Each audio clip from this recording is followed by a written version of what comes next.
चलिए भक्त हनुमान जी महाराज से कल की हनुमान जी महाराज एक कलयुग की शिक्षा देवता रूड़ा बानी ये चारों युग में पूजाए वाला वीर बलवान। अरे वही सब दुनिया में कोई नहीं खे। भक्त कहले तराउरे नाम पड़ल अरे से महावीर तराउरे नाम पड़ो एह से महावीर वीरन में रउरा वीर होई जी।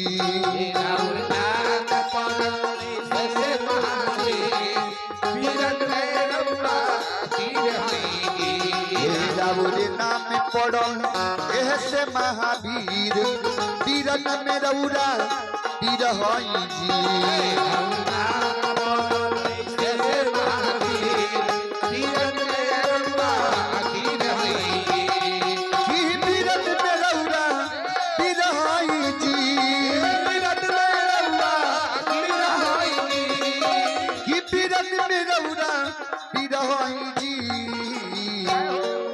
राउरे नाम पड़ल ऐसे महावीर वीरन में रउरा वीर होई जी।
भक्ति काले हनुमान जी से की हनुमान जी महाराज।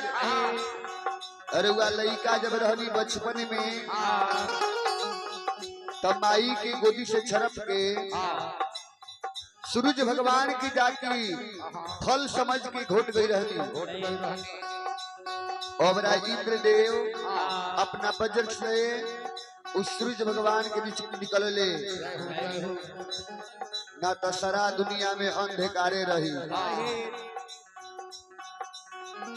लिहनी सूरज के मुँहे चबाई लिहनी सूरज के मुँहे चबाई इंद्र दिहले वज्र चलाई इंद्र दिहले वज्र चलाई देव सब विनती कैले हरनी उनकर पीर देव सब विनती कैले हरनी उनकर पीर वीरन में रउरा वीर होई जी।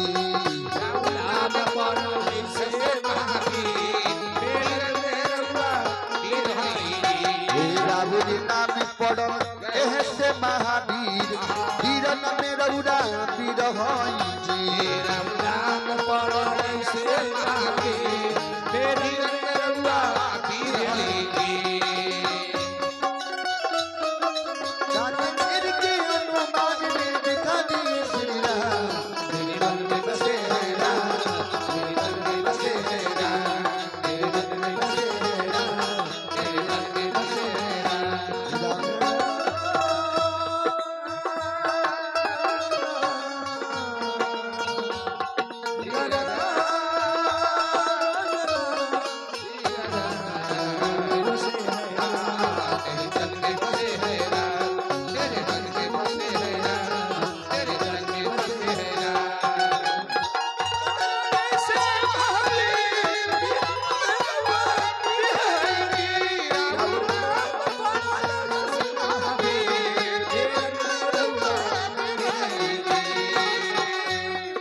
भक्त हनुमान जी से कहले कि हनुमान जी महाराज एक कलयुग के कौन भक्त राउर नाम नहीं के जानो घर घर ध्वजा फहरेला राउर राउर महिमा जाने